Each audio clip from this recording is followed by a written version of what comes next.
We're heading up towards the front lines outside of Mosul with my friend Dr. Kareem, and we're just discussing what we think might occur next. And there's small little villages around Mosul that are being slowly liberated by the Iraqi Kurdish allied forces, and so the people, when that village is being liberated, the people then just come out. I think 200,000 have already come out, and there's a good 800,000 more. Until now we have over 1,800,000 refugees now in Kurdistan. Mosul is at a strategic place for ISIS and also for Iraq. We believe that if Mosul is liberated, the ISIS will move to the Syria or another place. And now we are going to the Maqlub mountain. There is a big church in this mountain called Marmati Church. Really? And Yeah. tell me about that. Very, very old, I think 4th century. I'm with Bishop Moses on Maqlub Mountain. In the distance is Mosul. In the foreground, there are trenches actually dug around the Christian villages that are there. And we've had just a beautiful time hearing from the bishop about what he's doing. This monastery was built in 311 AD. Just like think about that for a second. And it's been a place, the military has kept this place safe during the ISIS attacks. And it's just so beautiful seeing people working together.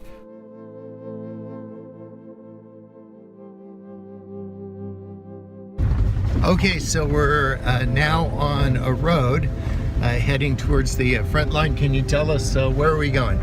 Now we are going to the Bashika mountain, which there is a lot of Peshmerga. It is our last final line between us and the... So this would be the front lines Yeah, here. it's a front line. And we're going up to visit. You have a couple brothers. One's in Sinjar region Yeah. as a general there. Yeah, in Sinjar. And who will we be seeing today? Today we will see another general. He also my relative. We are at the front lines, as they call them. This is in a village called Bashika, and you can actually see areas that ISIS has taken over. It's all black because they'll take over a town, and when they leave, they spill oil and just burn everything. So there's just spots out on the desert that are just blackened. So we're just on the very edge of it, and this is where the army is camped out. We came just to kind of talk to some of the generals and just get an update of what's going on, and also just to encourage them and thank them for what they're doing. So we just had a little award ceremony with some medals, which is really fun, and just kind of thank them for keeping everyone safe. They're risking their lives out here, and they are just like so strong and courageous. We're at the front lines with some brave Kurdish fighters. This is the line that separates Kurdistan from where ISIS is right now, and these men are protecting their country, and it's just so beautiful to see. So just outside the tents are sandbags, and then just on the adjoining hill is where ISIS is. And this is the barrier, this is the iron wall that they're not getting through. And so we've been traveling along the front lines and meeting brave men that are just love their country and protecting it. It's really inspiring, and I think about that for ourselves.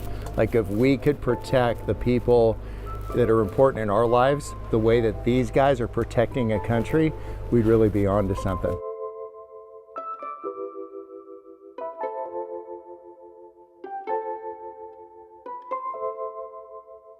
We started working in Iraq a couple of years ago, and just to help out with the refugee crisis that was going on. What we found is that one of the biggest ways that we could help is to start a school. The refugee kids that come into this area, a lot of times they're pulled out of school and then they just don't have an opportunity to continue. We worked with a few people on the ground here that have been working in this area for years and are really knowledgeable. And with them, we decided to open a school for these refugee kids. There's a ton of different ways that you can help, and the exciting thing for us is to see how much of an impact we can make with just a small amount of resources investing in this area, because the people here aren't asking for handouts. They just really want us to come alongside them and work with them.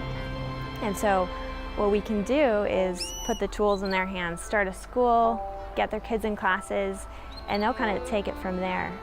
Our hope for this area is that if we can invest some resources and energy into these people, that they wouldn't have their entire lives disrupted by what's going on, that hopefully love and peace and justice would win over fear. We've seen that it takes a lot of effort to make that happen, but it's definitely doable.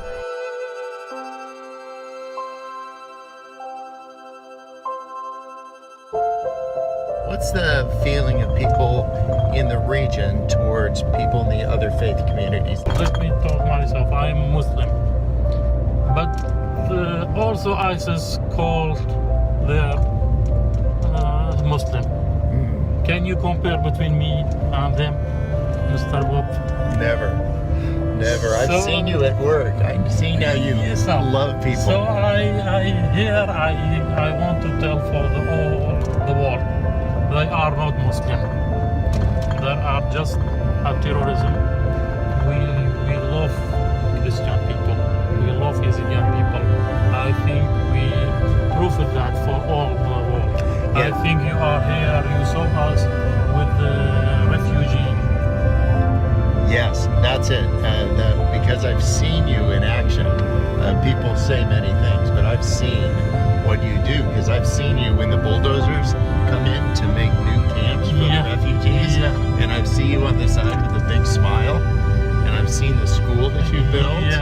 And like how proud you are of that. So that's sometimes it seems like some people have a lot of opinions and words, and then there's the people that you meet that just do it. So And that idea of loving your neighbor, thank you. like you've got that one. Thank you very much. When we expect the liberation of Mosul, also 70, 100,000 another refugee, it came to Kurdistan. So I think it's overload for us.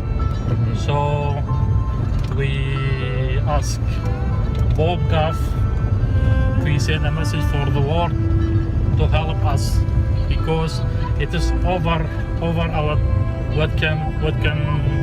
our ability.